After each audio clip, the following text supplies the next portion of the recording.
right, we will Stopped. call to order the April 3rd, 2024 regular meeting of the APCHA Board.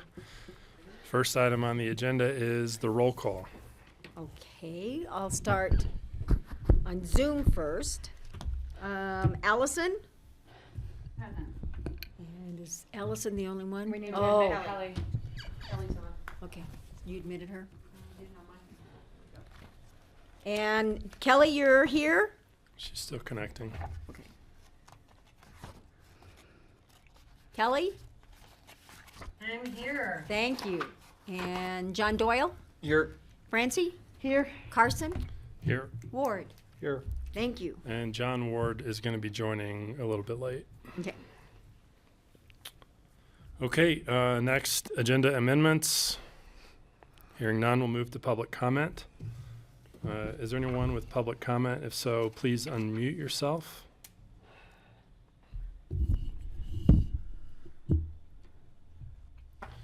Okay, hearing no public comment, we will move to the APCHA Board of Directors comments, and we will start with Allison. Hi there. One question about the audits, or I guess like the compliance reporting in general.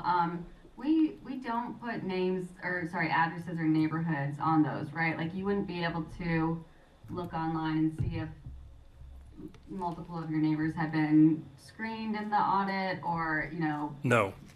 we have nothing identifying like that. Okay. I think that's my only pondering for right now. Thank you. Kelly? I don't have any comments today, thank you. John? None today, thanks. Francie? No comments. Mum's the word. Okay. All right, we'll keep it moving then. Okay, so we'll go to Executive Director's comments. I see Matthew on. Matthew, do you have any comments? I know you're... Hi, everyone. Can you just check in? Can you hear me? We can. Yes. Great. Okay, so I just want to go over a couple of things. We are proceeding with, obviously, with hiring for the HOA coordinator position. We went over the resumes and we starting the interview process as soon as we can. And we have a couple interesting looking people there. So hopefully that'll work out well. And the other thing I wanted to flag was due to the board's request, we have developed a APCHA board email address, which we can put up on the website, and you guys can use it. We can plug your individual email addresses into that, and so it would go to the APCHA board at aspen.gov, and then you would get it in your regular emails. So that if you guys want to do that, we're ready to go ahead and do that. Put it up on the website, and I will stop and just see what you guys think about that. Matthew, is that just a forward, like somebody sends an email to the board and that gets forwarded to all the board members Correct. individually? So Correct. they can't target individual members? Right, that's correct. But right now, we don't have your email addresses on there, but this would be a way for you to get email, and the public could contact the APCHA board, and you would all get it individually, but then you wouldn't be able to then reply all and have an ongoing conversation, because that would be an Open Records Act violation. So it would be to receive comments, but not to have conversations. You would reply from your personal email that it was sent to, and so then as our personal email, or the one that we've set up for this role, that's still Cora Right, Festival? Yeah, yes, everything's horrible as normal, but we're also worried about, we don't want an ongoing conversation going on by email, because that's open records Right, issues. yep. So, yeah. Francie? I guess I don't really understand, because APCHA has all of our emails, and we get forwards of things that go to all the board. So how is this in addition to that? And This would, sorry, Francis, carry on. no, that's all. That's my question. Yeah, this would just go up on the website, and so it'd be a way for the public to get in touch with board members by email and give comments, and if they, if there's something on their mind, and it would just be a more accessible way for the public to reach out to the entire board. But then we again, might be targeted one-on-one, right? But it would go through APCHA. The email address they'd use would be apchaboard@aspen.gov, and so they wouldn't be having your individual email address. But if you chose okay, to I see. develop that with them as normal, that's fine. Understanding that email conversations are horrible, and we don't want to have lots of round robin discussion bound by email because that's an open and records issue. Okay. Matthew, to me, that doesn't seem like a good solution. I don't see that it would take that much to set up individual email addresses for all of us. And the advantage I see is that if there are core requests, that somebody in IT can, whether it's at the city or can just look at all of our exchange mailboxes and get all the information they need without us having to go through it. And the real advantage to having individual email addresses is when you have core requests. And we don't, at the city, we don't always have core requests from all members of council. It might be just some members of council. And as long as all your emails are hosted by the aspen.gov or apcha.gov or org or whatever, then we individually don't have to go through sorting our email. You can get, even if you get on a Microsoft hosted exchange, it's $10 or $12 a month. It doesn't seem like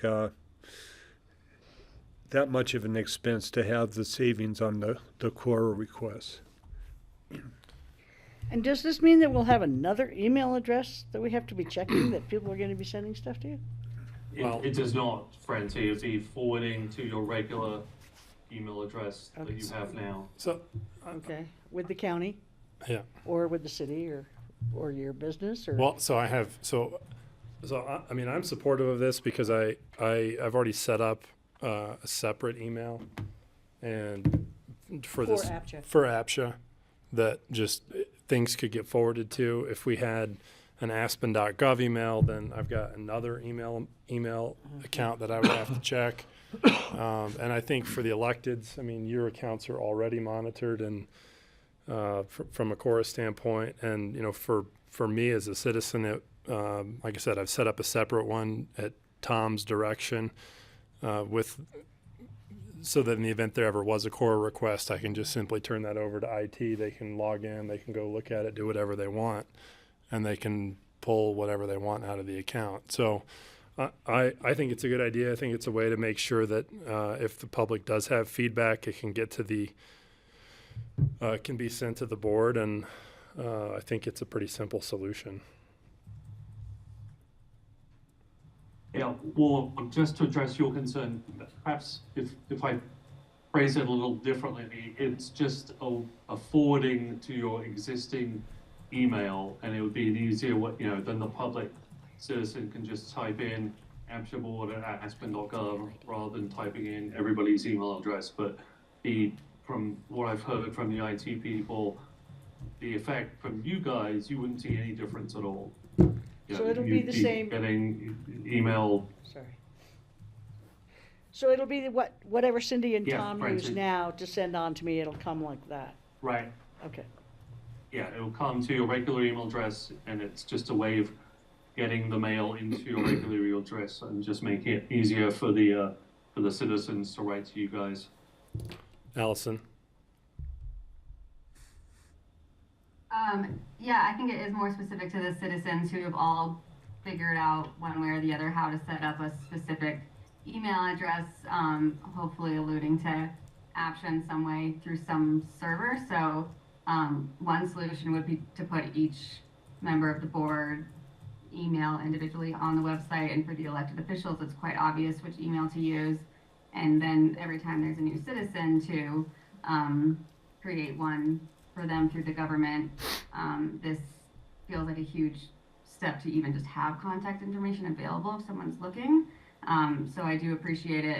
It's like on us then to explain what our real email address is, our real APCHA email address is, if someone wants to have an ongoing conversation one-on-one. But that this, it feels like a half step that we, we could just list all the emails. It's one that I'm very grateful for, and thank you for looking into it.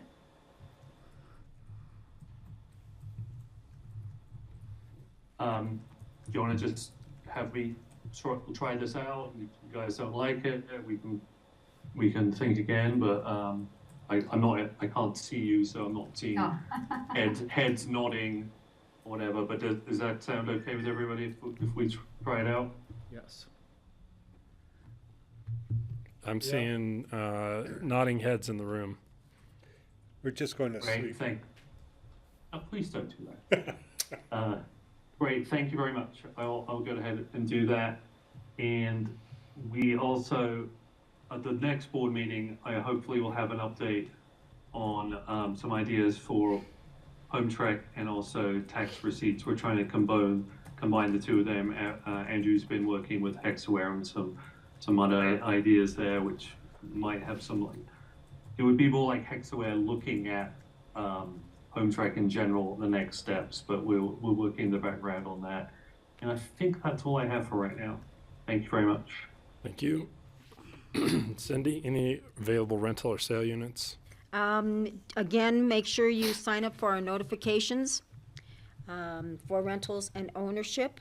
We will be, there is a 1-bedroom category 2 unit up for sale right now that's located at Pasco Lane, which is at A.P.C.H.A, out at the Airport Business Center. And we do have a BG3 3-bedroom that's on the market as well right now. So be sure and sign up for notifications. Was that one that was recategorized? No, this is one that somebody actually, They won. they closed on a BG3. Categorized one because it was a unit they wanted instead. They wanted another unit more, so even though they already closed on a BG3, they're buying another BG3. So their BG3 is up for resale. Sounds expensive. Very much so. And just a reminder that beginning on April 16th, we will be requiring actual federal and state income tax returns. Great. So. Okay, we will move to consent calendar, one item, minutes of March 2024 regular meeting.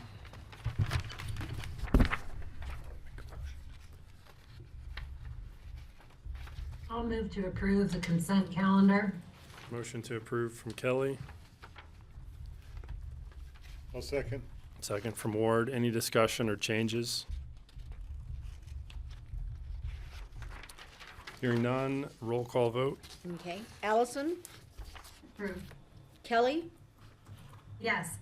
Ward, Yes, Carson. Is Yes. that it? That's it. Franny. Oh, Thank you. Never mind. Kelly. All right. Okay, already flying through. Last item on the agenda, discussion of proposed regulation changes. Bethany. Hello. So what Cindy and I are going to present to you tonight is some proposed regulation changes. This is not first reading. These regulations have not been written up, so I don't have text to show you as to what the regulation would look like. We are merely going to talk through some ideas that we think fall into line with some of the affordability discussions you've started to have, and some things that we've been working on internally that we believe will both reduce the burden on the client and staff while not reducing the integrity of the program, but allowing for a little bit of simplification and transparency. So Karen has a slideshow that she can put up so the folks at home can follow along with us a little bit. I am going to go through the memo though. I have a slide for each one of these numbers. And Andrew may or may not jump in, and Cindy will jump in too as we go. I'm happy to answer any questions though as we go. I'm gonna wait for Karen I'm gonna start talking as Karen gets it up here though. So the first one is, if you can go to that little, Gotta get these guys out of the way. I wouldn't worry about that. no, but yeah, thanks. Okay. So the number one thing we want to talk about is requalification paperwork for tenants. So current tenants, we're suggesting should be able to provide us with a reduced application package, which would include the pay stub, W-2s, tax returns, and employment verification forms. So this is meeting the underlying goal of the program, that these individuals are still working and living in Pitkin County. Those 4 documents allow for that. At point of move-in, they have to provide us with their driver's license or another ID card of some type. Certainly they have to provide us with other documentation, but at point of requalification, this is what we are concerned about, and so we think it helps to reduce paperwork to just this. Does anyone have any questions?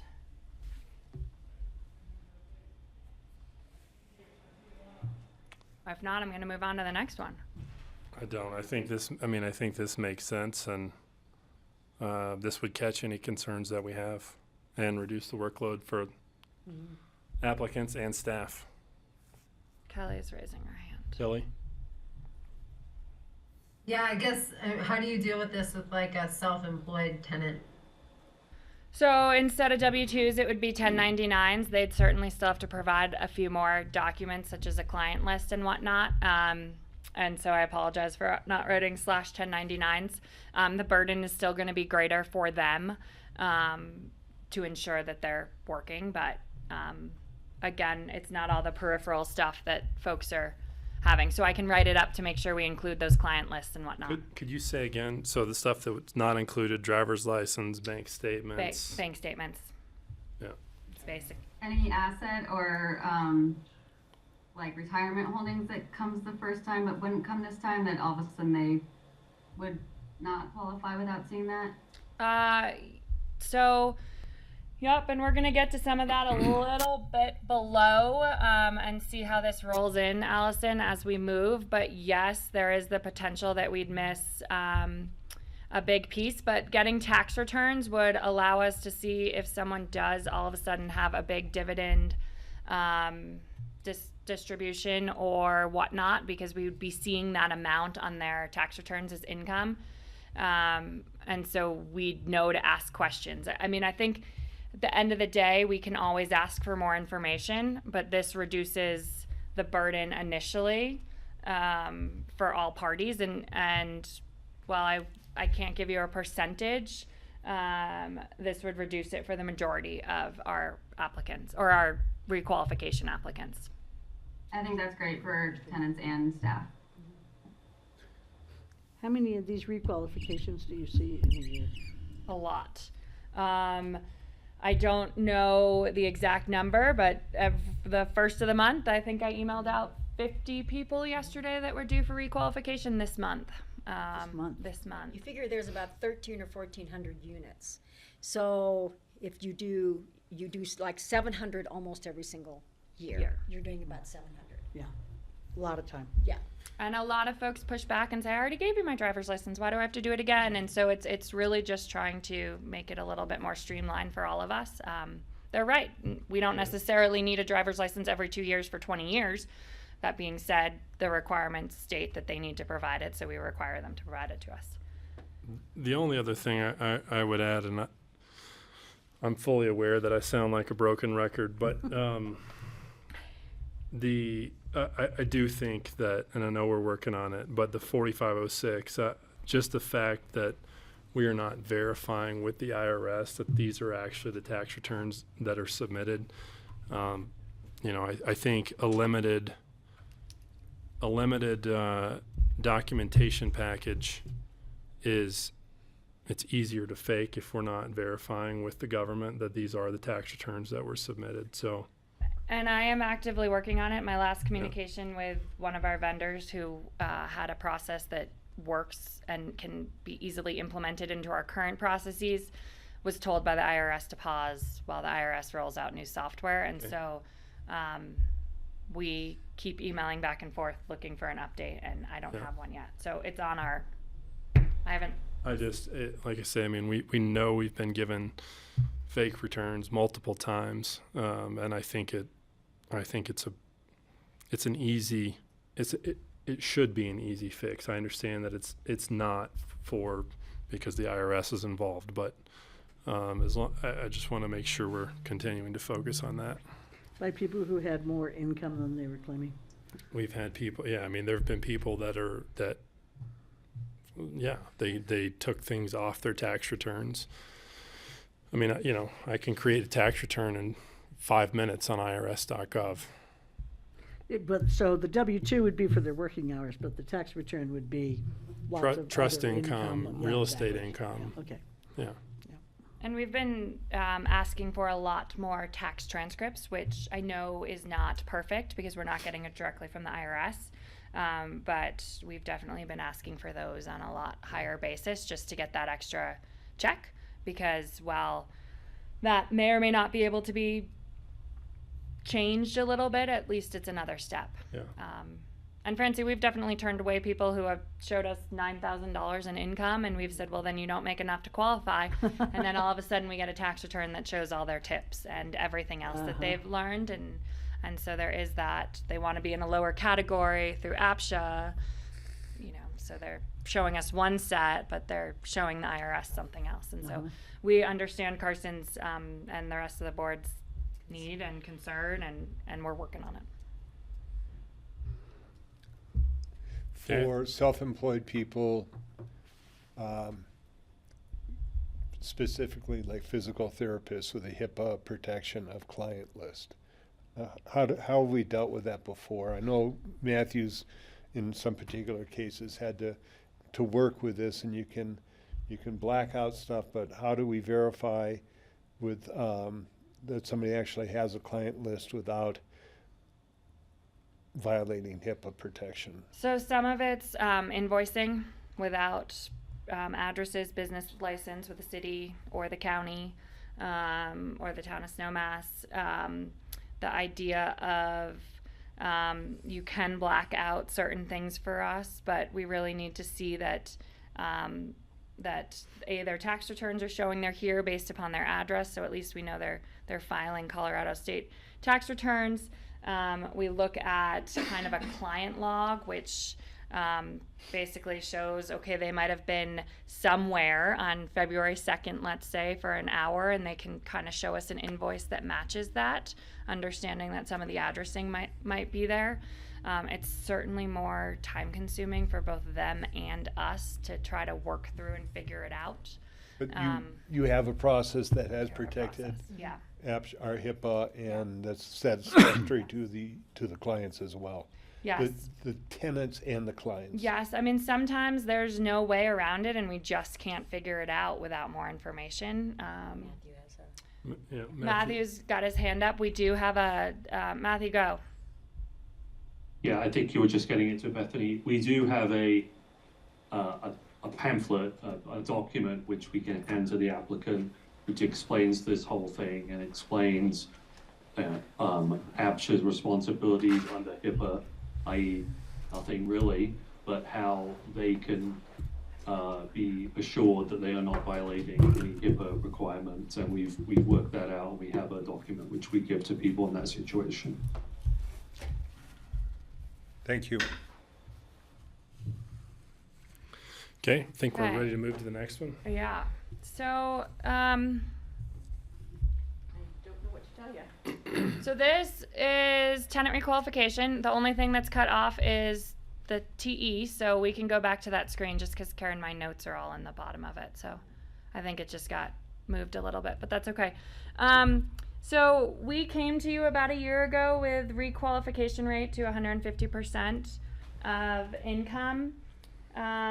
We have heard a lot of conversation from the board about this idea of housing security, and in line with the affordability discussion, it's a little bit non-affordability related, but the idea of allowing max income to go up to 200% at requalification.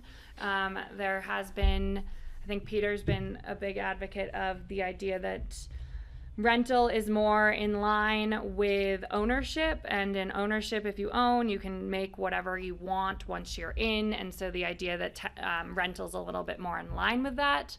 The 200% would certainly get us there. I would say much better. We are still seeing some folks who do not make that 150% at requalification. So we are still seeing this as an issue as folks are continuing to receive raises post-COVID. So we're suggesting potentially raising income to 200% at requalification. Again, this can go to a first reading or not. So, Kelly. Susan.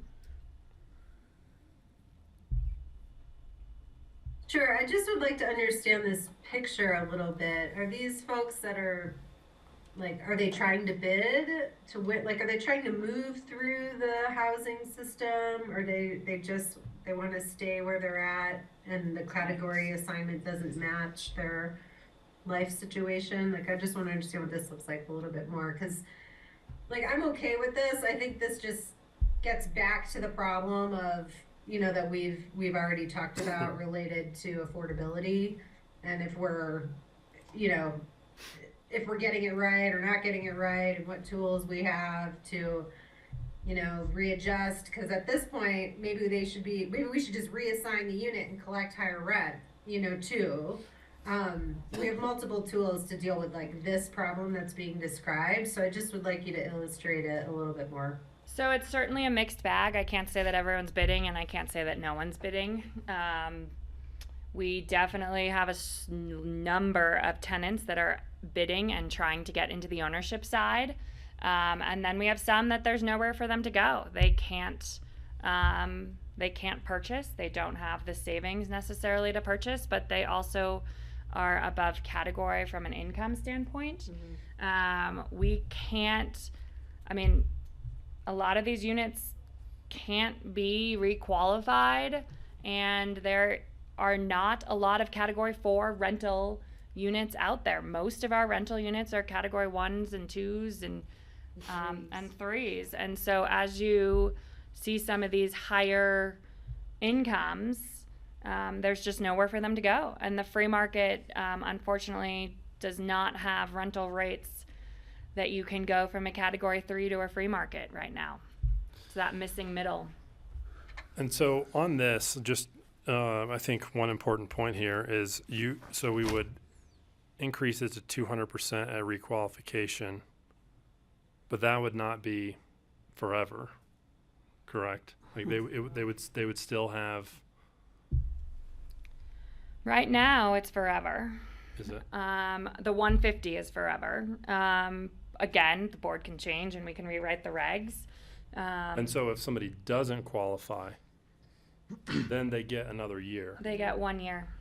So right now, if you, let's say, make 160% of your income at requalification, so if the income cap is $100,000 and they're making $105,000, we give them 12 months to come back into compliance, which means make less money, or find a new house or a new rental unit or win a lottery, essentially. And so it's that housing security basis of these folks are basically being given 12 months to find something else. Wow. And we find people getting into that higher category, like category 5, there's nothing up and down the valley Right. that they can find to purchase or to rent, Right. that they can afford. So it's kind of confusing what happens to these people, because if they make, let's say they make $80,000 and then they make $120,000 and then they make $180,000 and then they make $240,000, then they make $300,000, they're still okay to stay in their category 3 apartment. No. So if the category 3 income cap, and I don't have it up in front of me, let's say it's just $100,000 for an income cap. And so at point of requalification, if they would be allowed to make $150,000 under the current allowance of 150%. So at requalification, if they make $160,000, so they're making $10,000 more than they're allowed to, we give them 12 months to either find something else or make less money. But Under a potential 200% at point of requalification using my $100,000 income cap, they'd be able to make $200,000. And so at that point, there would be a point that they'd be kicked out. okay, so because you said it was forever, so I was like, they can't do this over and 200%. over and over. They can keep requalifying up to 200 under Until this. 200, and then that's it. Yeah, and then at that point, then they would get 12 months. They get 12 months. Allison and then Kelly. First of all, I meant to say off the bat, thank you so much for this kind of work session style presentation of regulation changes. It's very helpful for me to hear all the perspectives and talk through it instead of seeing a regulation change, as you pointed out. So thank you so much. This one, I'd rather not change the regulations prior to our affordability discussions, wherein we might be shifting category brackets to better reflect what, like, if category 3 is supposed to be the bell curve of like most people are going to make most of this, those numbers will change anyway, but then we would have in the regulations that you could go 200 above that. So for me, I'd rather not have this come back as a regulation until we discuss some category items. It's so hard for me because where do they go? I hear you, but also where is everyone going who is category 1 through 3, 1 through 4, who has no stock because people keep taking it, and that was the point of that stock when it was made. So if what we're seeing is a lack of a specific stock, instead of converting, I wonder how else we meet that demand so that we still meet the prior demand of the intention of that stock. So I do think, like, I understand your example, but within the 2 years, unless you came in right under a category, you personally would be getting like 100% raise. I mean, it's, I think you have time to know that you're going to be out of compliance. You get the whole year to try and do something about it. It's pretty generous and it's not a secret. So to me right now, 150 feels more comfortable than 200, so that we're considering everybody else who also has nowhere to go in town. And I think we should look at some mean and median income levels of our workforce, and this might get adjusted on the category limit end instead of a regulation change. Thank you, Allison. Kelly? What would be required to reclassify the unit and charge them higher rent? We'd have to put a new deed restriction on it. And Okay. and in most cases, it was done for mitigation purposes, and we would be going against the land use review. I think it No would land have use to go requirement. before the city and the county would have to change the deed restrictions, correct? Yeah. I had, I mean, I wouldn't assume that there's like a barrier to that necessarily. I think we should spend some time contemplating that, maybe not right at this second, but you know, letting people, like what sort of feeding on what Allison was saying, we're potentially causing rent burdened people to be more rent burdened on, you know, in the community because they can't move into these units that were designed for their income level. And like I've said this for a long time, I think we need flexibility in how the assignments can get moved and adjusted over time, so that we can reassign these as we need to, and charge people rent that's higher as they're able to pay. Like, I'd rather charge somebody more rent and let them stay in their unit than let them stay in a unit that has a capped rent that's way below what they can afford, that's pushing out somebody who needs that that category. And So I'm not sure this is the solution to the problem. So I don't know. Maybe we can parking lot trying to figure that out. I get that the like deed restrictions can run from land use approvals can run from project to project. I know my board, I think, would be totally amenable to being like, oh, the economic condition has changed, let's be more flexible here for this unit. how many people do you think would be impacted by, or how many people who, for the 150 to 200, I mean, how many people are we talking about? I mean, are we talking about one? Are we talking about 20? I mean, how many people do you think would be impacted by that 150 to 200? 20? Maybe, 20? maybe. 20%. Yeah, 20%. Because, I mean, I think what we're trying to weigh is right, obviously the people who would qualify for that category who would be more housing burdened, while also living in a place where we've got people that are, that have been successful and have likely lived here for a while and have built, qualified when they moved in, but have grown in their careers and continued to, increase their income, which I think also is not something that should be punished.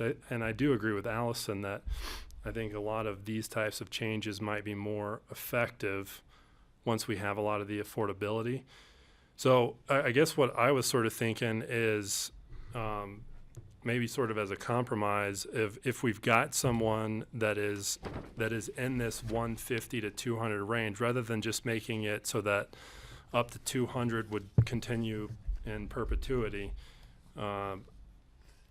I was sort of thinking if you did have somebody in this 150 to 200, maybe that's not at the level where they could qualify for something free market, maybe giving that 150 to 200, maybe giving them an additional 6 months or a year, just to give them some more runway to try and go find something, understanding that, okay, you're at 160%, but you haven't been able to save enough to buy anything. You can't go live free market. I mean, you're really faced with the choice of leaving the valley. Just sort of as a compromise, again, understanding that these are people who qualified at that category when they moved in, have grown in their careers. They're trying to get out, but again, the options are limited. So, Okay. I can write something up. Francie, Ward, thoughts on that? So if they go to look for another unit, like if they're in 3 and they qualify out of that and they're looking for a category 4, do they have to go through the lottery from base 1? So it's rental, so it's up to them to find one. But there's not a lot of category 4 rental units out there. There's, Less than 50. what? Probably less than 50. Less than 50 units out there that are rental category 4. And so, they're looking basically at free market somewhere, more than anything. So then we're putting them in a commute situation probably. Yeah. Yes. 100%. 100%. And a lot of this was brought with the idea of attempting to bring into alignment rental with ownership, which again, they're two different programs, but just providing that housing security. But so what do you mean they have to go out and find one on their own? You mean in the free market? Or in APCHA's inventory. We don't keep a wait list for units. So if a category 4 opens, They we have don't to know. apply It just could like be everybody else. Exactly. It could be managed by a landlord that has one category 4 unit in their building, and they don't have to advertise it with us. They don't have to tell us when a tenant's moving out. Those units go word of mouth most And they don't often. get preference. I think, and also, how many category 5 rentals There's are there? none. None. There's So 0. if we're talking 50 category 4 and no category 5, There's nothing. right, you're moving up to, okay, we're telling you, your option is move out of the community or commute. And the majority of the rental units were built at the time when it was really thought that when you hit category 4, you had other mechanisms to move to other rental units in the valley or purchasing. Now, if everybody up and down the valley, prices are just way too high, whether it's rental or whether it's ownership, up and down the valley. Yeah, I think along the track that Kelly's getting at is that if we can't recategorize, can we increase the rent for those people? Because My concern let me just finish. So, you get a huge raise. You're earning 200% of what the cap is, and you're paying a lot lower percentage on what your rent is. So equity within that category, you're getting a double bonus. Not only are you making more money, but the percentage that you're paying of your rent is a lot lower.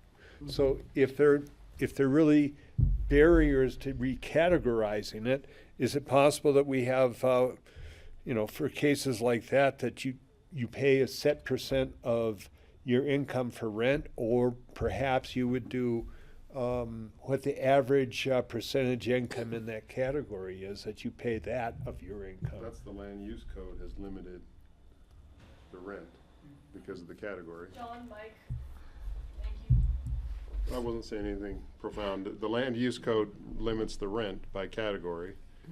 But to me, if you worked into that code a sliding scale that allowed you to, this is what we tried to do with the fire district, and then the housing that changed. But same thing, where you had income-based categories, and then people were supposed to pay rent based upon their income.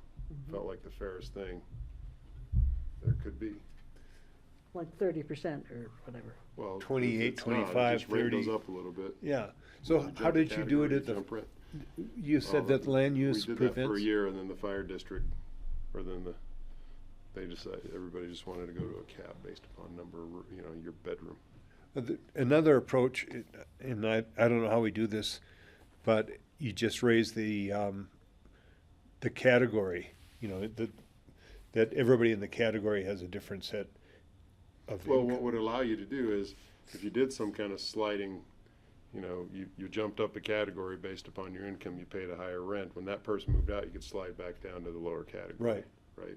Yeah. It wouldn't be a category 4 at that point. It'd be back down to the For the original category, specific which unit. But- maybe yeah, but the 30 years category ago would that remain doesn't the make same. sense. I mean, it doesn't make sense today because what somebody said was, you said that the goal was at category 4 you could own, right, or go to the free market. Yeah. I agree, that's changed. You can own in Junction. Yeah, And some it's a people little bit of do. a commute. A lot of what, Ward, you're talking about is gonna come out of all of this, affordability discussion with the city and hopefully APCHA and the county of looking at rental rates and looking at what the categories actually should be. And so in some respects, you could do something like this for a year or two, knowing that we'll get data in a year or two that might make this provision moot, and we might want to remove it at that point. And so I suppose that's an option as well. Yeah, for me, and I was sensing that Kelly and I were in alignment on this, is it's an equity issue. Yeah. That, why should somebody pay 12% of their income for rent when somebody else is paying 30? Allison? Thank you. First of all, most people who work in the valley are not in APCHA, so they are finding free market solutions in places throughout the valley, and not everybody wants to live in Aspen. So those are just kind of, those solutions are out there, and people, the majority of our workforce, 17,000 person workforce, is not in APCHA. I just think that you'll know, like, the category 3 for one person is $104,000. So even if you were making 103, the next time you're checked in with is 2 years later, you would have to be making 208 2 years later. That seems a little outrageous. I think you'll probably fit that 150 more likely and be told you have a full year to rectify that. So that's 3 years in your apartment of steadiness, and probably more because you know that you got a raise way before APCHA knows, right? So to me, it feels like I don't want to reward someone who put off finding some of these other solutions that a lot of the workforce has had to hustle and look for. I also did pull up the maximum rental rates that we have for APCHA, which is funny because there are like Cat 5 and RO rates, even though we don't have Cat 5 rentals, it sounds like. But so that same person, if it's a one person and now they're making 208, they would start paying like $2,500, $2,699, or $2,215 in our categories. I do think that is equivalent to some free market rentals. So I don't quite follow the narrative of like they can't find anything else out there because they can't make the jump. APCHA rental rates to free market rental rates. I agree with everybody who has said there's no job you can work in this town where all of a sudden you can buy a free market mansions in Aspen. But I do think like because our rates are set at those levels, pretty similar to the market right now, it doesn't quite make sense for us to make this allowance. I'm more worried in the next 2 years about losing our Cat 1 through 3, our Cat 1 through 4 workforce, and so I'm very hesitant to approve a 200% for a whole nother year. Like you already got your 150, right? So it's almost 4 years guaranteed at that point, and that's if you continue to get those astronomical raises, which I just want to know what jobs those are. And I want Francie's scenario. Can I speak to 2 points? The reason that there's rental rates for category 5 and RO and everything is because sometimes people in those units and ownership rent a bedroom, and so we need a way to attach a rental rate for a bedroom or a house if someone takes a leave of absence. So that's why those rental rates live in the APCHA regulations. And I'm glad they're there. Secondarily though, the one that I just want to bring up, Allison, so that you're thinking about it too, a category 3 2-person household is allowed to make $118,000. So we have a lot of units with couples or 3 working adults, if it's a 3-bedroom at Centennial, that are allowed to make, a 3-person household allowed to make $133,000. So if you divide that by 3 adults, you know, you're at $45,000 each in max income when you originally qualify. So a little bit of, it's great when we look at a 1-person household that, yeah, if someone's going from $104,000 to $200,000, that's a different story. But we can't find 3 adult. I mean, you can't really qualify these days, 3 adults. How did you qualify the first time? Well, salaries were a little bit lower. I mean, we can't even math is like the same, qualify right? people to get in at this point. I mean, the math is the same though. It's like you Or get let's 50, start you get opening 40, it's families 120. to those units instead of the 3 single. You know, I do think there's always going to be someone behind who I want us to consider too, but that is a really helpful perspective for me, Bethany. And to me, it just comes back to like, let's change the categories because they're not realistic. They're not part of reality anymore. Then let's change the allowance of this one regulation. No, and that's fair. I'd like to ask John, just so I'm clear on, you said that the land use code sets the rental rates. I Well, thought they yeah, when said you guys do an categories. approval, right? You go categorize a property. Yeah, it's the category, developer but has it's- to build or give, and Which the regulations set the rental rate. or that you built The something. Based on the APCHA category. regulations or land use code, APCHA. And The- APCHA the- can change that. We can change the rental rates. The can't category change is the like a category. mitigation of category 2 or category 4. We But can't change that because that is set by. I understand that, but you can change the rates within those categories. So those rates have been established for over the course of the program, right? They go up, they were set, and now we make a change based upon CPI in June or whenever that happens. 3% or CPI. It goes Yeah. up. And then if CPI goes down, maybe there's a 1% drop, and then it goes up another 3%. And those rates have been set over 20 or 30 years, right? And specify, the regulations state what the increase can be on a yearly basis. Okay, I But it's all understand. categorized, There's still so- maximum But we're rental looking at rates for that categories, category. do we have the ability to change a percentage of AMI within the category? Because that would be one way of adjusting the rental rates. I think that's I what think we're it's part gonna of look our at. broader affordability conversations that came up last meeting, right? Yeah. What part of AMI should each of these categories encompass?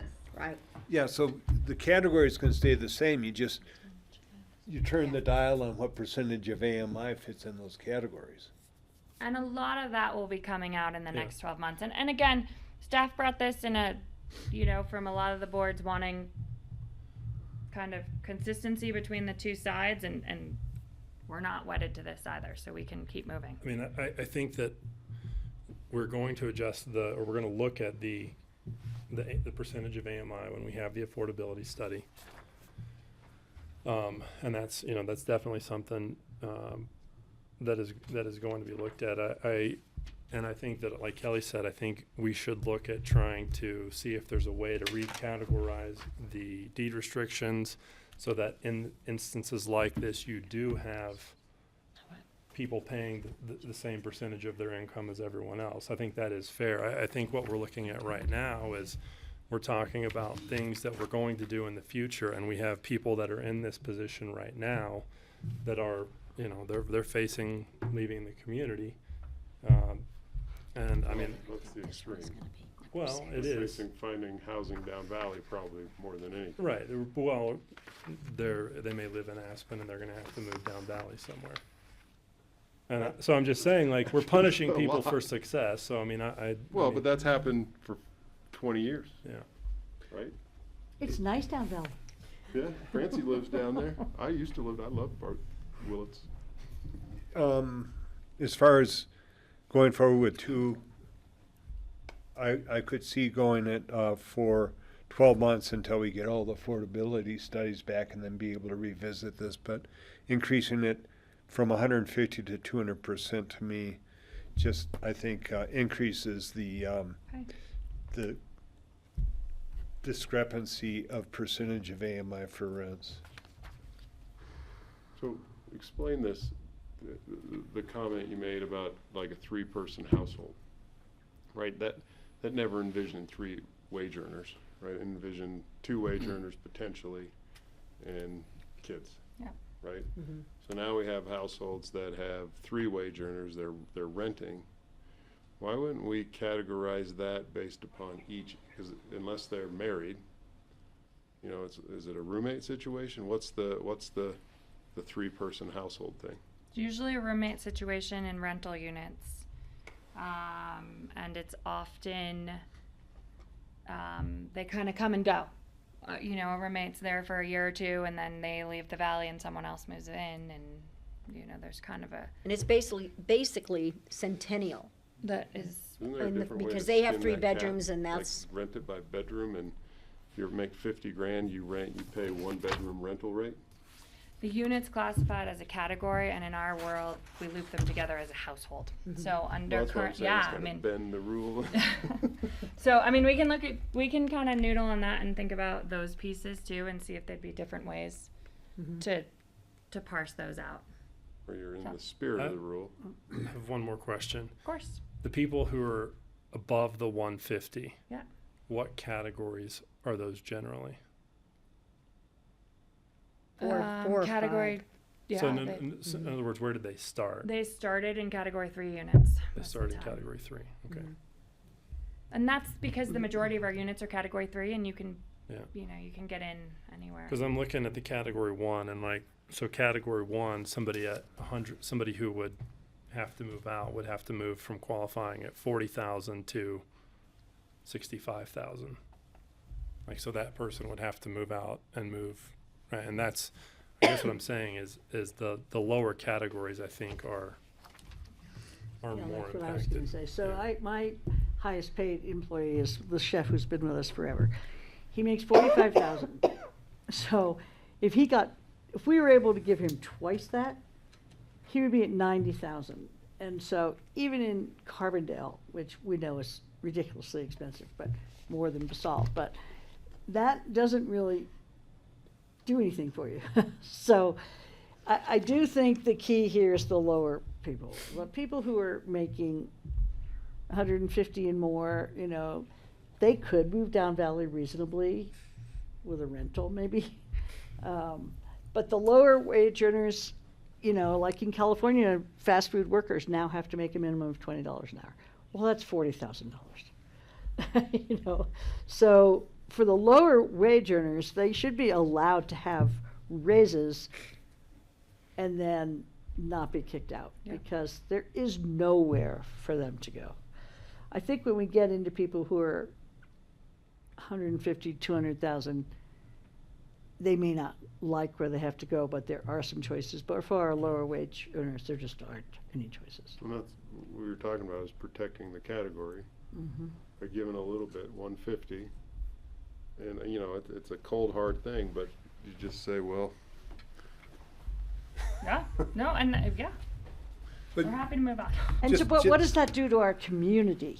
So, you know what I'm saying? Are we trying to build a community that houses our, Come here, but don't be successful. yeah.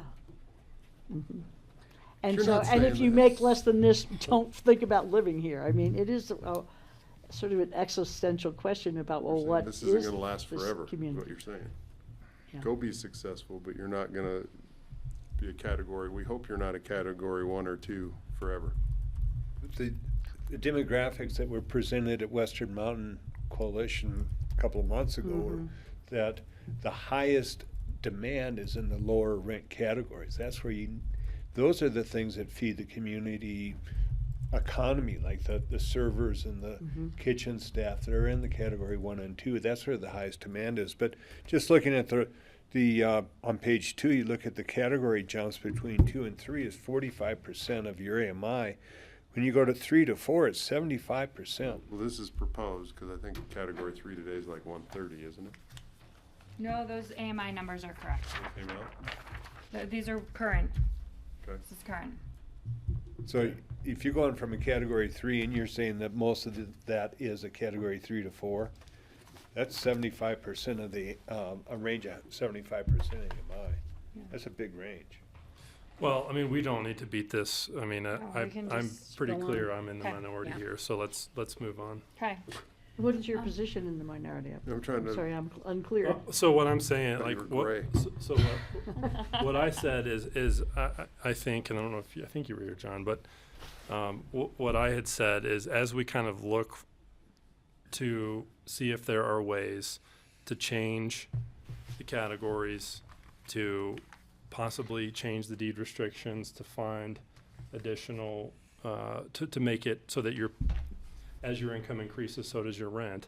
As we look to do that work in the next year, I was saying for these people that fall into that 150 to 200 range, to give them, instead of giving them 12 months, maybe you give them 24, but to give them additional time, understanding that it is difficult to find housing. That's sort of what I was proposing as kind of a compromise, to not make this a permanent change, but to say, we're gonna give you a little bit more runway.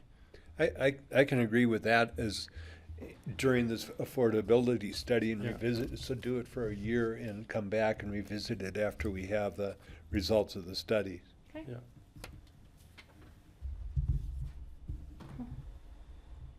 Any other thoughts? I mean, I've not heard, that's me and Ward, so I've not.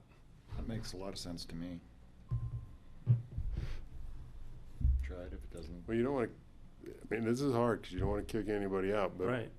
you've got somebody clamoring at an income level that qualifies at that category that wants it. I guarantee you there's 10 people for every one we're trying to solve a problem for that already has it. Correct. Are those new people though? Are the people of the lower category? Are those newer people in the community? Or are those the people who have been here? Well, no, and that's the way you try to place a Right. value on somebody. I don't think you can Right. weigh one more than the other. Right. There's no magic bullet. I mean, everything is trade-offs.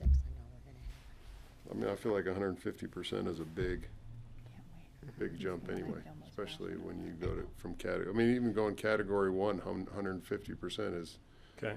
$25,000. Well, let's. I mean, Kelly, Allison. We don't need to. We've spent a lot of time on this. So, any thoughts on that for trying this for a year, or do you think we should just pass on this one for now? Kelly.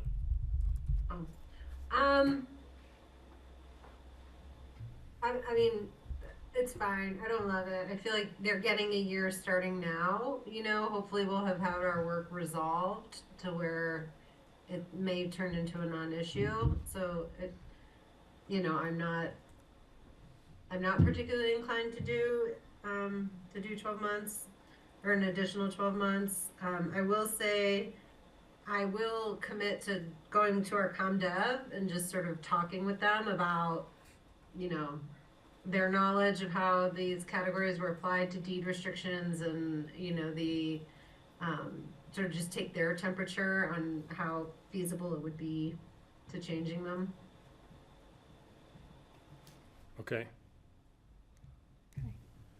I probably would not vote for that, Carson.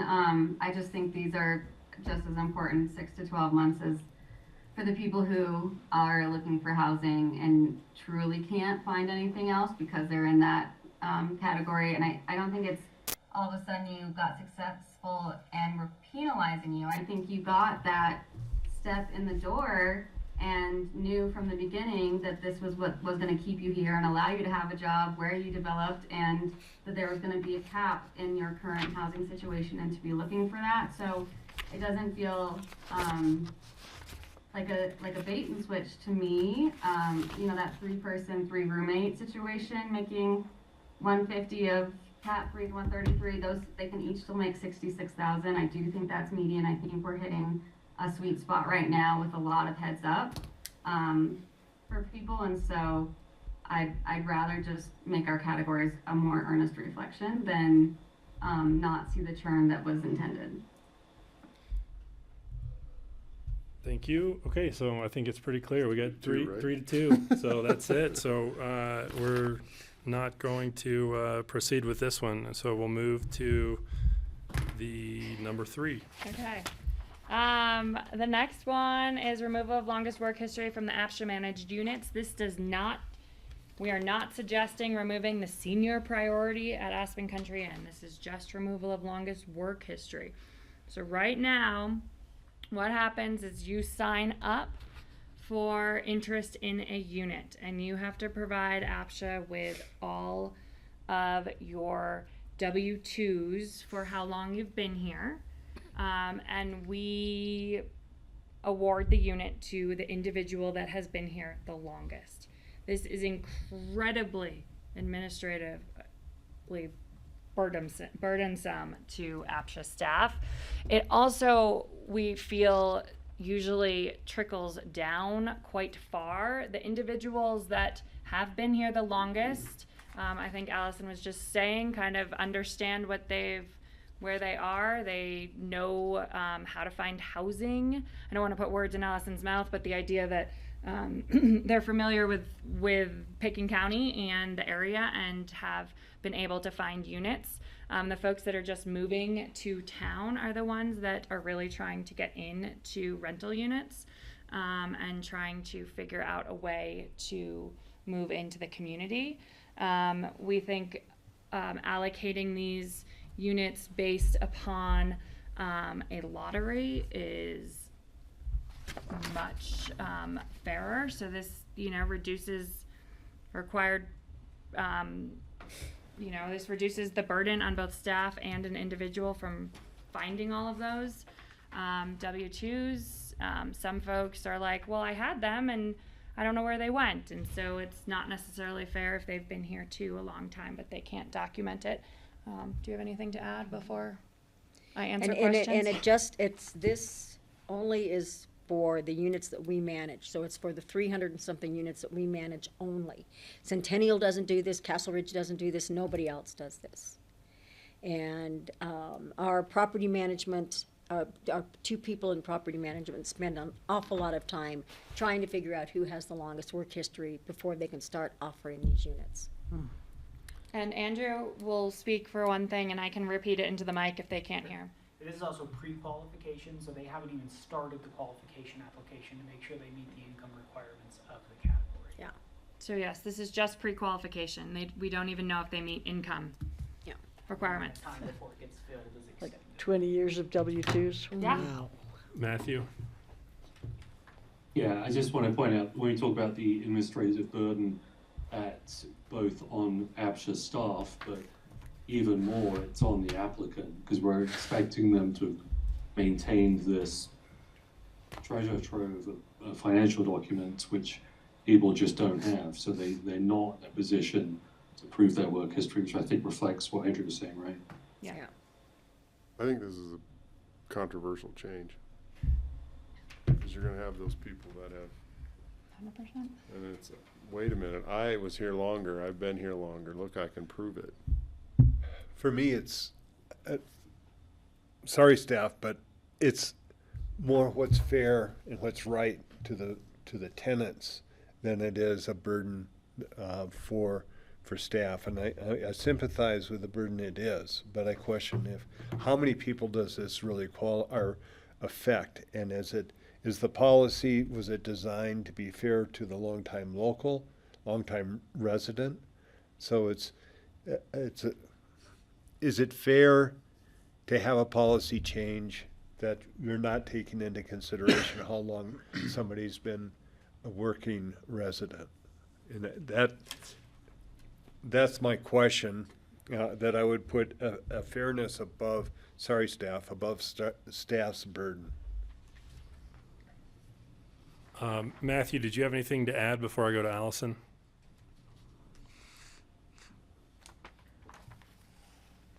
No, sorry, I'll lower my hand. Okay, Allison? Is Matthew Karen? No. Bethany, I want to make sure I heard your explanation in that people are putting their names down for these units. They have the work history, but then when they're awarded, they're like, actually, I'm set, I don't need this. So it was kind of all for naught, and you're seeing that as a pattern? We're often seeing the pattern that they don't qualify because they're over income.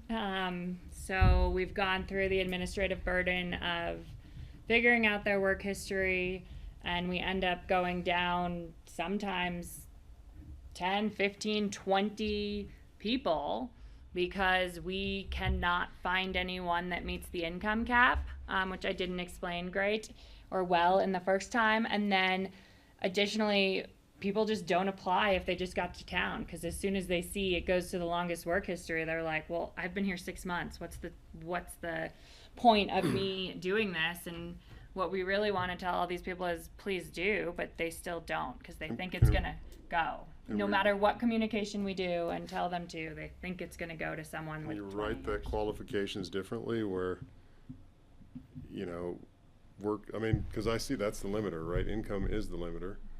But so you make that your first test. And then, if there's people that pass that test and go down, then all of a sudden the work history comes into play. And just to let you know, it wasn't always work history. It wasn't this way for the longest time.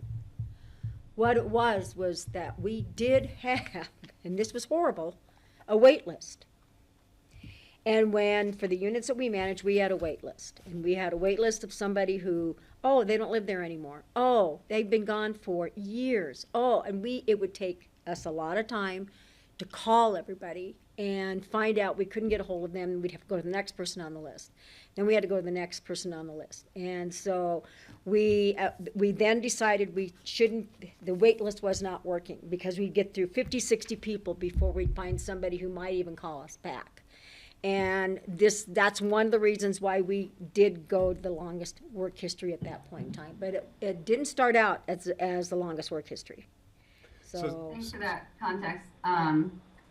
Sorry, wasn't quite complete yet. And then, so you're also seeing that people are bidding, but they have not been in the APCHA system yet. So you really, truly are having to go back to their whole work history. You didn't have that from the last time they bid or from other times they've been in the system. Someone was bringing you for the first time their attempt to be part of APCHA. Yeah, these folks are not owners. These folks are true renters in the community who have never tried. Most of them have never tried to enter a lottery for a bidding of an ownership unit. Right. These are true renters in Pitkin County. And who were not even in the APCHA system. You didn't have their points correct. for other rentals. Correct. Bright-eyed, bushy-eyed, tailed Allison came to the Truscott bid like 2 weeks into moving to Aspen, stoked that there was an apartment that she qualified for, and then saw someone whose work history was way before I was born. And that's one of my favorite stories about trying to find housing in Aspen. I mean, it felt so limited. So that Allison would be really excited to have the opportunity. And I do think we're hearing from businesses that entry, the new people to town, having some system where they can get in faster would help our workforce, would help our businesses and community. My only fear, because I absolutely understand what you're going through, is that this is actually the only part of our system that is doing what Ward is talking about, that is honoring that work history. And while we are frustrated with how many different rules APCHA has because it was so hodgepodge throughout time, it's kind of neat that there are different exceptions for different desires because of the patchwork. And so this is the one thing where you can say, hey, don't I deserve a chance because I've been here so long. I don't know, I like John Ward's idea of just kind of switching the burden a little bit. I hope to find a way to take that off your plate, so that maybe reversing it. I probably also would vote in favor of going to a lottery. I don't know if you can, I mean, you wouldn't be able to give extra, coins, extra slips of paper for people, because that you would still have to verify, and then you're back at the problem you're at now. But we do in the sales lottery, you get a couple extra slips for some longevity, so maybe if that could be incorporated a little bit to still honor this phase. And again, Cindy, I really appreciate the context that it wasn't always this way, but this phase of that, the qualification, this one's difficult. Can't it be part of that test, right? I mean, we don't have a wait list anymore, right? So Right. it's all whoever shows up, and if you qualify by income, if there's two of you, you got a second test. But if you qualify by income and there's one of you, you get the unit, right? It's fascinating because no matter what happens, whenever we go to do the actual qualification, more income comes out or something else comes out that pushes them over. So when they leave our property manager, our property manager will say, okay, Sandra, they qualify, they're good for income, and then Sandra gets them and is like, nope, they're 30,000 over. We got 2 extra jobs that all of a sudden have appeared, and even though we tell them over and over again that this is what's happening, it's still, it's still, they still don't qualify. That's where I'm trying to save that paperwork and not do the length of service test, basically, and do the income test first. That's requiring then Tax returns. 50 or 60 people who sign up to bring in their paperwork, and for us to look at it first without a full, and we would need a full application. And for them to pay the $55 or the $50 for us to look at it and go, I'm sorry, you don't qualify. It's because especially in the tax credit properties, the paperwork is only good for a certain amount of days. So over 30 days, you have to redo everything all over again. So, and those qualification packets can take a week to get the documentation that we need, because it has to come from a third source. It has to come from the bank. It has to come from where your retirement fund is. It can't come from that person bringing in the documents. Kelly?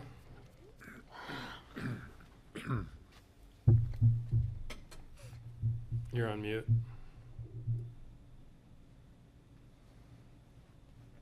Thanks.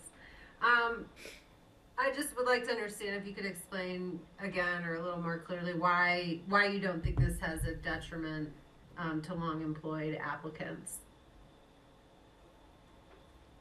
I don't think I stated it doesn't have a detriment to long worked. I think the idea is that they've been in town and they have a better understanding of where housing is, and they have they know individuals. So many of these units go based upon word of mouth that APCHA doesn't manage, or through their employers, and so they've kind of, I don't want to say played the game, but they're familiar with the system and how it works, and so they have a leg up on someone that's just coming into town that doesn't know that Centennial's different than the units at Castle Ridge versus the random scattered units all over town. I think that's why I would say there's not a detriment, in the sense of they've been here longer. They understand how it works. And I don't know if I classify it as a detriment. I don't think so. It puts them on the same footing as everybody else that's in that lottery. Everybody gets one chance. They have just as much of a chance of winning that lottery as somebody who was offered a job, wants to move here or has moved here, and they just can't find housing because they don't have that history. So I don't think it's not it doesn't put them at the top of the list. It just puts them in the same list. Does that make sense? I Yeah, I think this is one that I would probably want to check in on with my board. I just don't know what their temperature on this will be. I kind of wonder if it's possible to have kind of a hybrid lottery. Like Allison said, you get an extra ball in the bingo lottery for every 5 or 10 years that you've been a working resident. Yeah, we would need, in order for that, they'd all have to bring in their documentation for us. Then But you'd have to- notify everybody. Yeah. Well, Yeah. everybody has to go through the income. Well, I'm just trying to find a way that you just give a higher chance for somebody that's been a resident and has contributed and continues to, say somebody's been in town for 10 years. Somebody just comes in, they've been in town 4 days, and they get the same, it's the same chance. It seems to me that you should have some kind of a weighted scale for people that have been contributing members of the community for 10 years or long. I thought there was a residency requirement to even apply. You can't Not for apply the rentals. day you Not move for in. rentals, you can. Oh. And the interesting thing is we used to charge, I think it was $15 or $10 to review your W-2s from a work history perspective. But we had to, we don't charge that anymore because a lot of APCHA's managed units are tax credit units. And that's a violation of GAFA, is to charge that kind of, it's a barrier to entry for us to be charging individuals to review their application in that sense to even get in the game. And so now we do all this work without a fee, so that we're following state law. And so it's this idea of, I mean, sometimes it can take an hour or more to go through someone's W-2s and kind of piece together their work history to figure out what it is. And so that's sort of where the burden comes from, and why we don't charge a fee associated with it anymore. I think that fee went away 2 years ago, Something right like around that. COVID 2020. So I guess, wow, that's 4 years now. So John, do you think this, Kelly mentioned this as an issue that she thought she'd want to have the rest of her board weigh in on? Do you think this is something that we should have the rest of the council weigh in on? Yeah, I do. I think it's an important conversation, and there's good points for both sides. Yeah. So it's kind of vexing. Well, this is a first step, then we have a first reading and then a second reading and approval. yeah, So we can bring that up at our next, Council comments. well, we have a scheduled work session where we go over APCHA stuff. So it's coming up. Yeah. okay. I mean, I think it's a fairness issue. I mean, you know, I understand the desire to keep people in the community, but I mean, in the last one, you know, again, it's kind of back to the point I made in the last one is, you know, you can stay as long as you don't make too much money. And so for me, I think, you know, Allison's point about having options for businesses for truly new employees coming into town, you know, we're talking about a couple hundred units out of 1,500 rental units where you would truly have a lottery to try and win something. So, you know, for that, I'm supportive of this. Okay.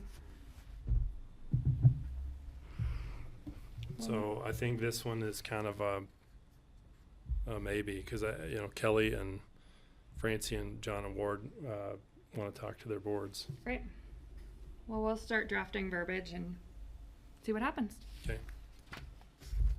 The next one, a little bit of this got cut off too, but that's okay. I can talk through it. So this is one that staff's been talking about for a little while, which is the removal of retirement assets from the asset calculation. APCHA consistently hears from applicants and from folks that around the community that we are discouraging people to save for retirement, because that falls into their asset calculation and often bumps them up categories. We're also cognizant of the fact, though, that any savings account is not a retirement. So we don't want to remove all savings accounts. We want to be very careful that we're looking just at, you know, 401ks, IRAs, 403Bs, which is what the city has, and 457 accounts through the city. So really making sure that when we say we're removing retirement assets, it's not we're removing all of your, investment accounts. Thank you, Cindy. It's that those accounts that are really retirement accounts, we will remove from the asset calculation. Right now we use 60%. So right now we're already factoring that in, and this is the entire removal of it. What about a 529 account? I am happy to add or subtract things from this list. I mean, you're talking about those are responsible. I'm just saying that's responsible financial planning tools, Yeah. right?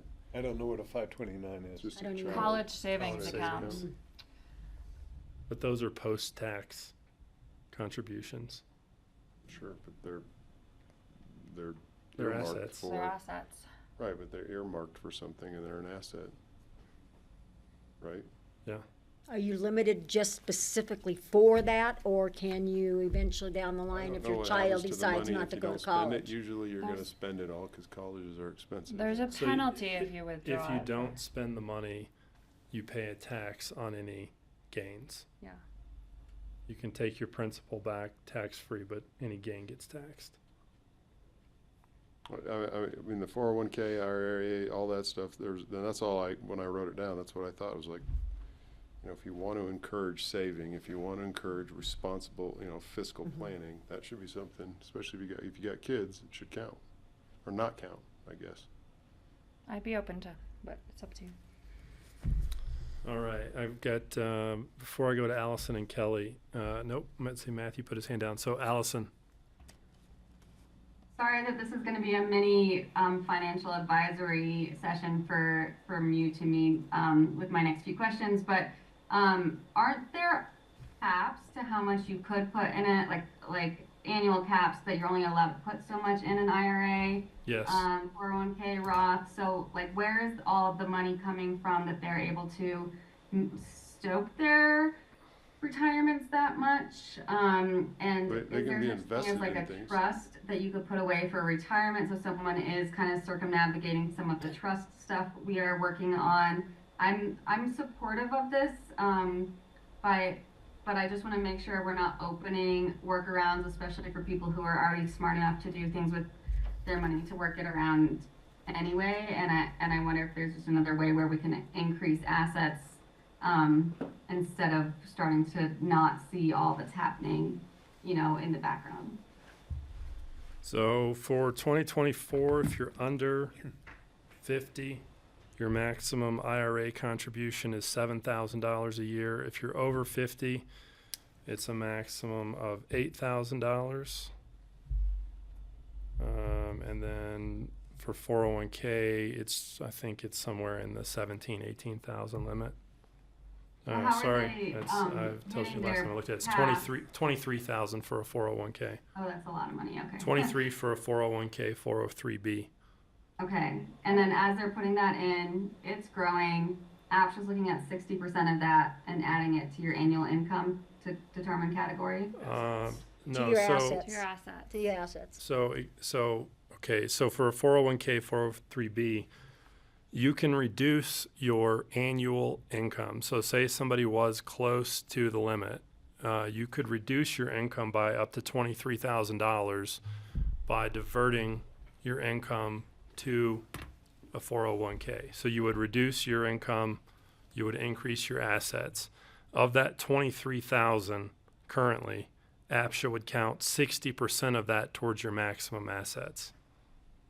And you better not genuinely need that. I mean, putting something into a 401k is a real decision where you're Well, you don't get to touch that without being heavily taxed until you actually retire. So. right. If you touch it before your retirement, you get taxed at your tax rate plus 10%. Now, that's one of the reasons why we also count just 60%, because if you pull it out, you get penalized for that. You're not worried about that's this one of being the sneaky reasons. since Yeah. it's not strategic. Kelly? I just had a question about the 529. Maybe I'm confused at how these are set up, but ours are set up in our children's names where they're the beneficiaries to them, not to me. So are you considering those in like the household asset bracket? Well, I guess the reason I brought it up is I've seen it on people's balance sheets. So borrowers have placed it on their balance sheet. I guess, I don't know how you guys see them when they come in, or if they even do come in. I mean, they do sometimes come in. I think, though, like on mine, Kelly, for my kids, I am still an account owner of it. Even though they're the beneficiary, I still can withdraw the money if they don't use it as my own down the line.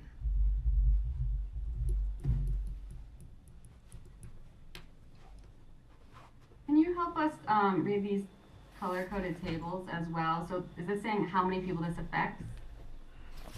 I can't get at that data to figure out how many people it affects. It's just a, Talking the category? like a category from a removal. If we were to remove the retirement from folks' I mean, I can't, it would take absolutely hours and I hours. actually don't want that data, but that's what I thought I was reading. So can you just help me read this table? That's the next. Oh, it's the next section. That doesn't have to do with this. That's their asset cap though, right? So category 3 has an asset cap on here of 459,000, right? Yes. So got a little equity, a couple $100,000 in your house, you've got some savings, you got a Schwab account, I don't know, it doesn't take very long to get to that asset cap if you've been making $150,000 a year. So And then what does old and new mean? That is a different, That's a conversation. that's a different later conversation, Allison. We're on number 4. So I would say the only argument against Oh. not counting a 529 is the 2024 Colorado 529 maximum contribution is $500,000. Wow. Wow. Wonder who's putting that in. So That's a couple of years. like of if you had too many I've assets, seen the 529 You could with put that $1 million in bucks in there. it, 3 You- kids. yeah. Huh. But that was in a divorce too, so. Okay. What if we bring this back and we continue the conversation of 529 at a first reading? We can I'll think do about it a more little research. more. I just threw that out there because I Okay. was thinking about Yeah, it. I'm good with this moving forward. Agreed. Okay. And just from Carson and John, or anyone else, I apologize if there's a different account that I do not have listed here that you would like me to include that is truly just retirement. I am happy to add it to Teachers, what's the Pensions. the para. Pensions. Para. yeah, so That's a pension thing. Okay. Cool. FPPA. I would say any retirement account which is taxed at a 10% penalty prior to retirement age could be Okay. exempt. I like that. Okay. Because I anticipate, if I don't have this language, someone telling me that their $500,000 Morgan Stanley account is just for retirement, which is not what we want to Yeah. take into this. I have a question about the pension thing though, John. So, you can actually borrow against the value of your pension, not just the income, right? You can on your 401k. You can borrow against the value of your 401k. I don't know about a I pension. don't think you can make a Really? loan on I a could have retirement sworn account. that we Well, listed you can ours. borrow on your 401k But you have to repay. Well, you can borrow from that's your different than a 401k. pension. and pay it back. Right. But that, I don't think you can on a pension. I've never seen that. I know when I was like refinancing once or something, they were asking for the value of my pension. And there was actually a number attached to it, even though, So- you don't really know the number attached because it depends on how long. I you think lived. if in like in a lending scenario, the bank can look at the liquidation value As an income as source. either an income source or as a additional cash. But only as cash. And perhaps, I mean, a if you're lien already on it? drawing from it, then it could be considered, You they may be doing some sort you of can't do anything with. dissipation of that Retirement assets are income, 100% protected. like anticipating how much you're going to take and Like, if counting you that use as a income. bank But not or as an asset. something, But it's not if as an you asset. sue you, I Thank can't you. go get your retirement account. But you're using it as an asset to qualify for a loan? Banks are gonna look at it and go, good job. That's it? But it's more the pension you're looking at more for income Potential in income. perpetuity. Potential income, yeah. Yeah, I get it. Okay, thanks. All right, tax returns and W-2s. Okay, I think we're having a slight issue up, getting PowerPoint up, so I apologize, but, oh, nope. Computer died. We're coming. Okay, so currently right now, after January 31st, if you are an applicant bidding, so you have an active sales packet in after January 31st, APCHA requires all W-2s and 1099s in order for you to continue bidding. After April 15th, APCHA requires you to provide us with your tax returns if you want to continue bidding. So these are folks with active packets that might have an expiration date, let's say in July, just to throw out an example. What we have found is that the burden of getting W-2s and 1099s and tax returns after these dates is significant on both the applicant and APCHA staff, and in the majority of cases does not change anything. We spend a significant amount of time, basically 3 times a year, reviewing the same packet to make sure they are still in a category. We're proposing that if a packet is provided, it is good for 1 year. So there is no requirement that tax returns or W-2s, 1099s are provided after those deadlines. If an applicant would like us to relook at their information based upon a change in income or documents, we're happy to have them submit an entirely new application at that time. What we have, I think Cindy and I, with Maddie being out on maternity leave, Cindy and I handled this whole W-2 process this year with the help of Andrew and certainly Karen gathering all those documents, and the burden associated with an applicant trying to bid and getting us these documents, and then staff trying to figure out if they're still in the same category or not. We basically pull through their whole application again, because if we get one W-2, but last year they showed 3 or 4 W-2s, we have to go back out and figure out what's happening. And so, you know, we say an application is good for 1 year. We need to make sure an application is good for 1 year, and that is really removing these pieces. Well, I'm okay with that. I think that seems fair. And obviously, they're still gonna have to go requalify if you win something, right? We're gonna require that they provide us with a recent pay stub to ensure that they're still working in Pitkin County. I mean, a lender is gonna, this is Ask what that you're gonna have to anyway. Exactly. require from a lender. If you come in with an application after January 31st, I want your W-2. I want a tax return after April 15th or a copy of your extension. Is there- And if somebody wants their category readjusted Yes, I said earlier that. than that, oh, you already said that. I said that Okay, we'll never accept mind. a new qualification packet. And I think And we that's do take the reasonable. mortgage application and we cross-reference it with Mm-hmm. what we have, if someone does win. So there's always that check right before, I mean, they're under contract, but there's always that extra check on our end. This low income that you said are good for 30 days. Do you ever- That's rentals. That's rental. something rental. that's totally different. Okay. That's for the low-income housing tax credit. LIHTC stuff. Renters, yeah, the LIHTC. And that's not for sale like category ones would No. have? Okay. Yeah, I'm good with this. Allison, I don't, or Allison? Carson, you choose. Didn't it used to be this way? No. No, I remember taking a massive pay cut, but not being allowed to bid down, because my packet still showed my earnings of the year prior. Maybe that's still happening because of W-2s or. yeah, Cindy no. just made that choice. no.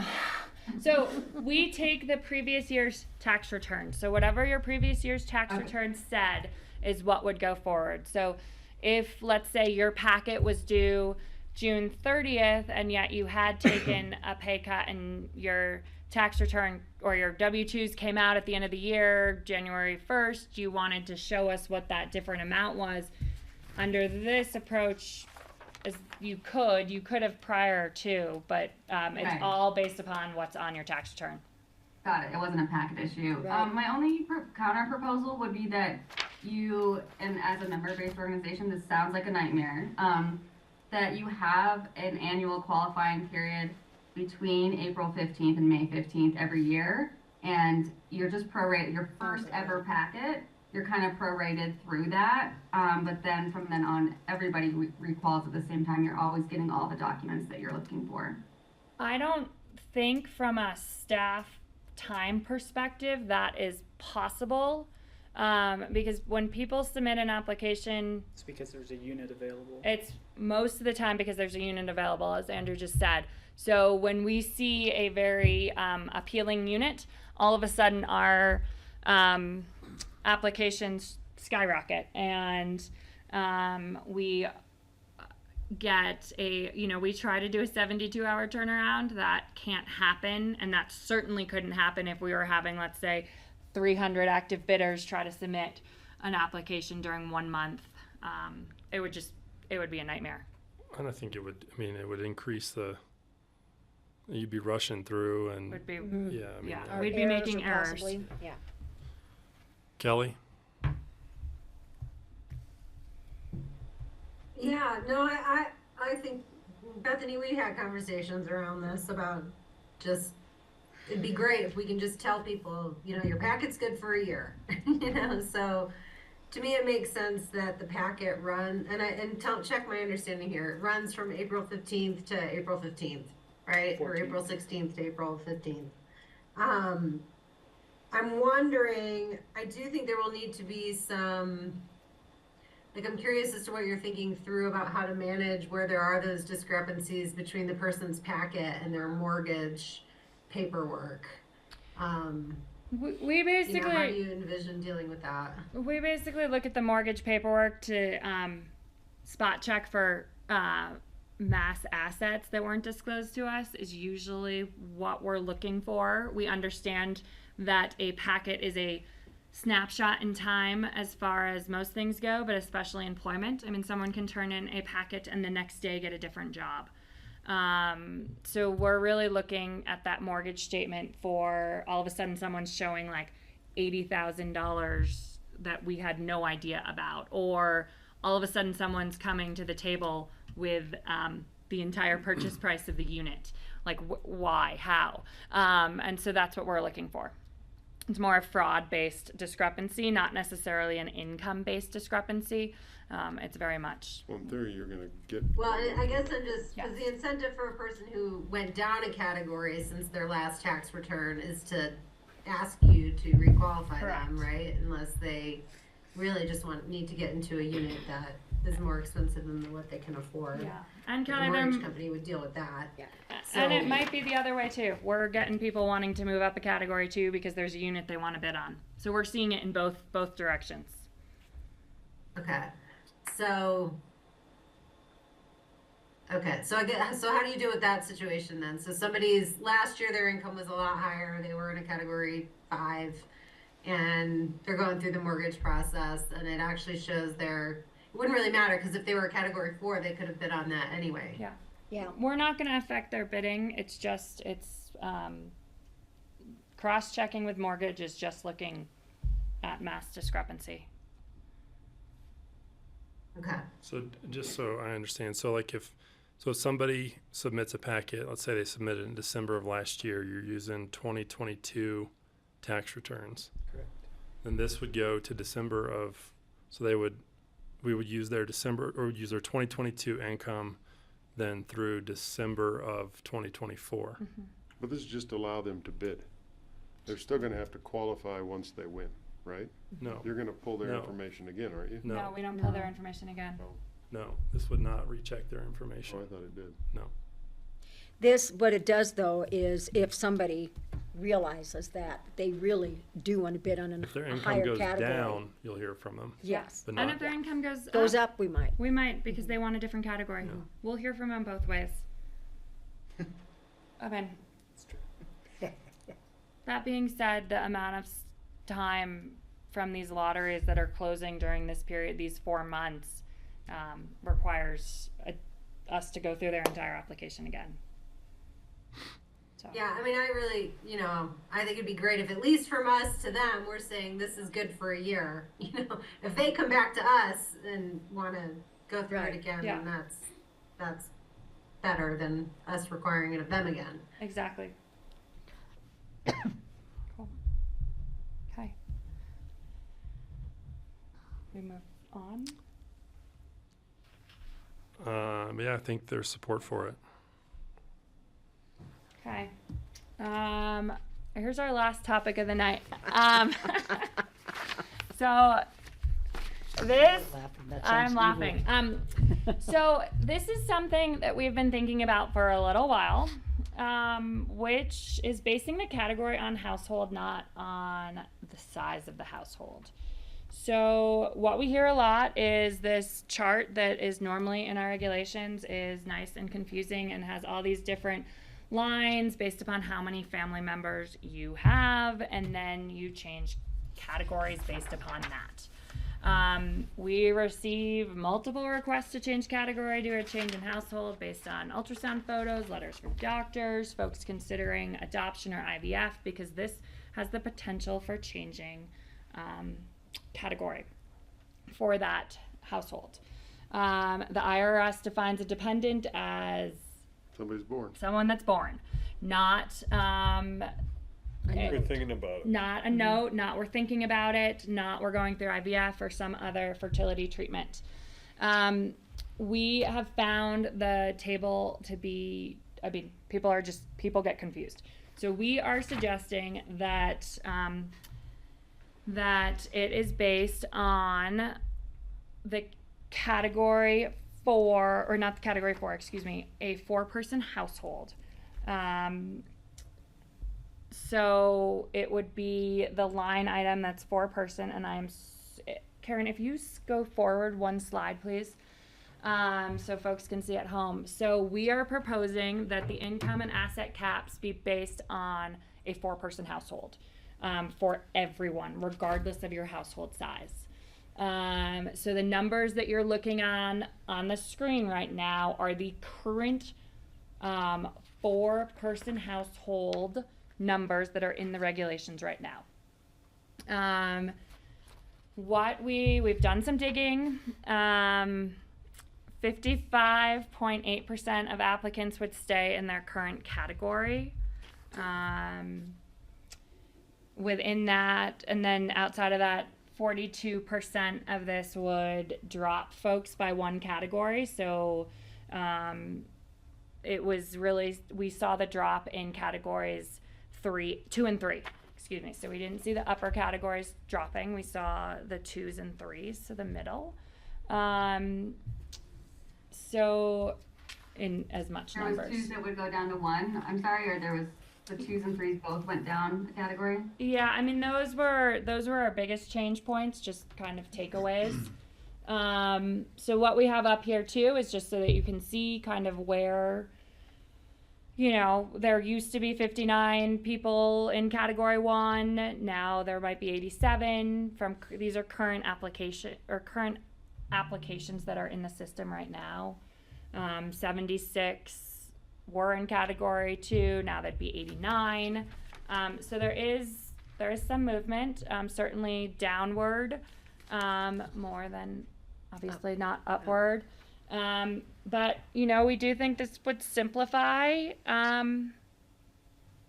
We do think it would simplify, and we do think it provides a little bit more transparency from our perspective of kind of what the cap is. So I'm happy to answer any questions. I don't know what you all think of this. I don't think it's that hard.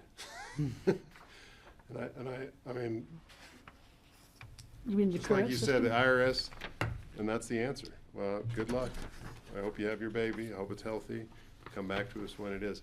I mean, this is part of that is the category. Those are established by I'm trying to think of the HUD. agency, HUD, right? And so I wouldn't deviate from where we're at, and Okay. that's my opinion, right? But we run into this all the time. We're trying to qualify CRA loans, get low to moderate income stuff as a bank everywhere we can, but I think this would help me make more loans in the moderate income category for sure.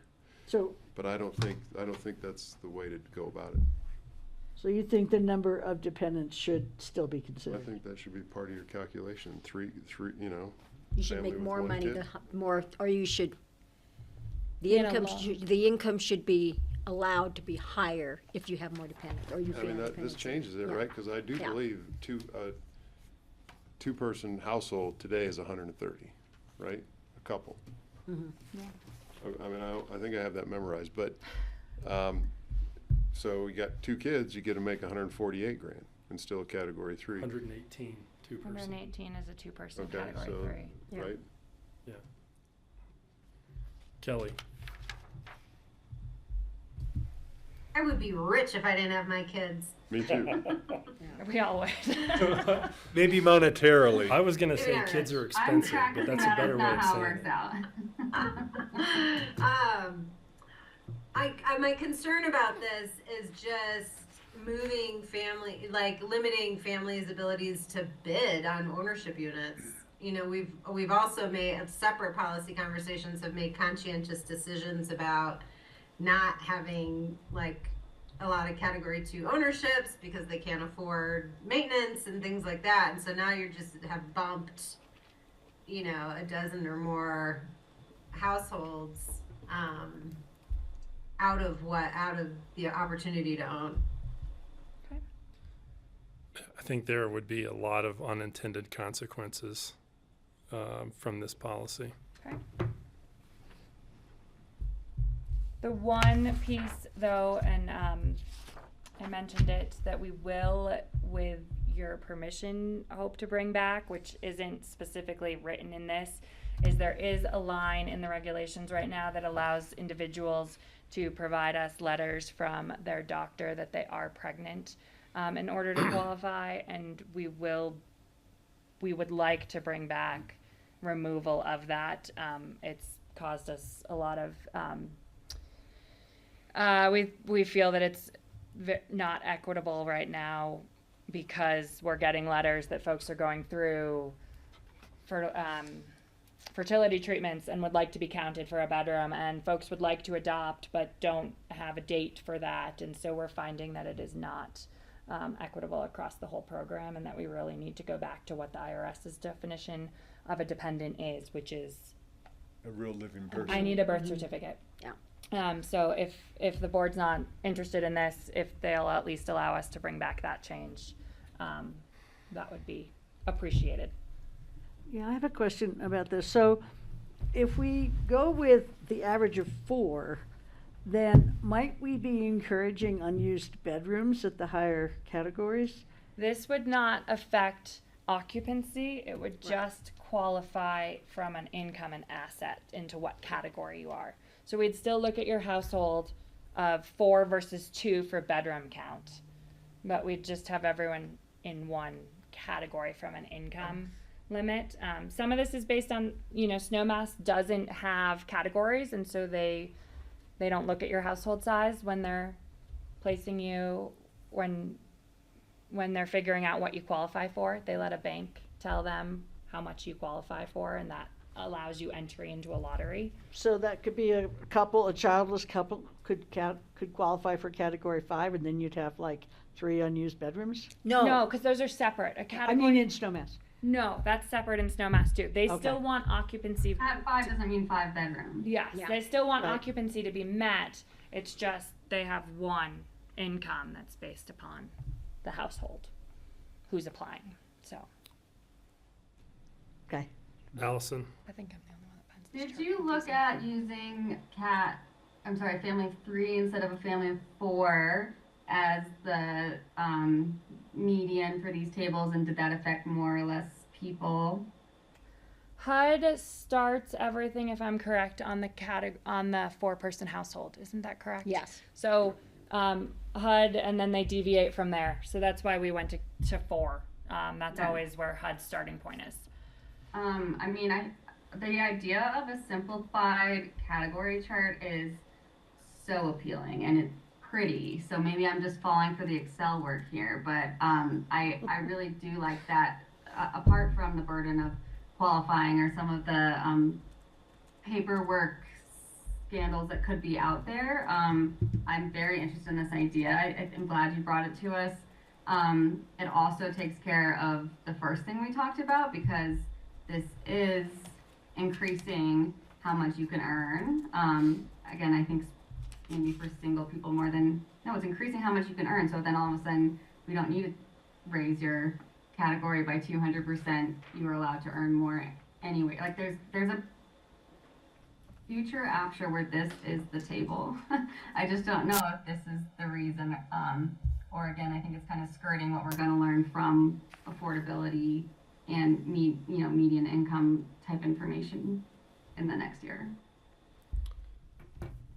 Allison, I also find the table a little confusing, so this one is appealing to me. So I am with you on that. Yeah. So you're saying, and just so I understand, you're saying that currently we count if somebody has a baby, that counts towards income and occupancy, and you're saying remove it from both, or it would count towards occupancy, Yes. but not income. But not income. I think that's fair. So if to get an extra bedroom, they would qualify, but it would not give them increased income to qualify for that extra If bedroom. someone's pregnant? Yeah. No, I'm saying if someone's pregnant, it qualifies them for nothing. For Until nothing. we have a birth certificate. Okay. But that category just went up, so it kind of is a wash. No. It's still, No, so separate out 1 second, Allison. So right now, if someone provides us a letter that they are pregnant, we allow that to count towards their household size and to count towards a bedroom count. What we're saying moving forward is unless you provide us with a birth certificate, that does not count towards household size from an income perspective or bedroom count. I know, I understand that, but the chart would change your category, your cat 3 of 2 people, your 3 people being able to earn 133 to, if you adopted this chart, to 148. So in a sense, it kind of is allowing your assets to go up, even though we're not counting that as, even though we're not using household size as categories anymore. I think I'm confused too. I think I was answering Carson's question a little bit more. I think what Bethany had suggested was, I think I've heard that there's not support for going to one category, and one household size. One household size. But what Bethany had said is she would like to bring back just removing. 100% support, take the baby out, the planned baby out of the equation. Yeah. I agree. Or the baby in the oven out of the equation. So I think that's what we're talking about is currently there's not support for going to one household size, but there is support for removing, counting an unborn baby for occupancy and income. There is not support for that. What? Yeah. There is not support To remove for that. that. Yeah. To remove it. Yeah. There is Yeah. support to remove it. Yes, Yeah. yeah. Yeah. I thought you said towards counting. Towards not counting. If I did, I misspoke. I think there's support for. Yes, Triple I get it. negative I and made good double. notes. Yes, We said the same thing. Clear as mud. yeah, Great. but not for the. Okay. Perfect. Well, then we will, if the board is supportive, I've taken great notes, bring back the ones that you all have been for our first reading.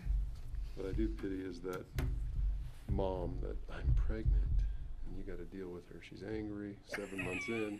Well, I mean, Like, I want a bid on this. You know what? The IRS's definition says what a dependent is, and that's what we need to fall back on. We've Who's going to be worse, the requalification right. I package? guess the sort of counterpoint to that would be somebody who's 2 weeks away and they're going to have a baby. They're going to need a larger home. And sorry, you missed it by 2 weeks. Yeah, we don't want to get into RV Wade.